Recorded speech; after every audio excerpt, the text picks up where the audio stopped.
What's up guys, welcome back to another video. In this video, I'll be showing you how to create multiple appointment types in Acuity Scheduling. So you might be wondering how to exactly create multiple appointment types here. Well, this one is fairly easy. So first things first, you want to go to squarespace.com and just log in into your account and access your website. Now, in here, what we need to do in Acuity Scheduling here is you want to go to the left side, you want to go to business settings, and you want to look for the option here that says appointment types. Let's go ahead and press on it.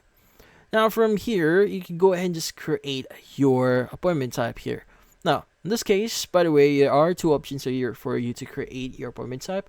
So, for example, if you want to create an entirely new appointment type here, you just need to click on the new type of service option, which in this case allows you to create your appointment. But if you want to base your appointment type here based on an already existing appointment, you go and click on duplicate here to duplicate that appointment. But for now, let's go and click on new type of service. Now, you need to provide the name of the service, the description, the duration for it, and the pricing for it. And also the category, the color that you want to set for it, and also if you want to make this a private appointment type. Now, also you have the option to add your image, your calendar here. So if you want to view your calendars, go ahead and click on view calendars here. And also the form and the resources.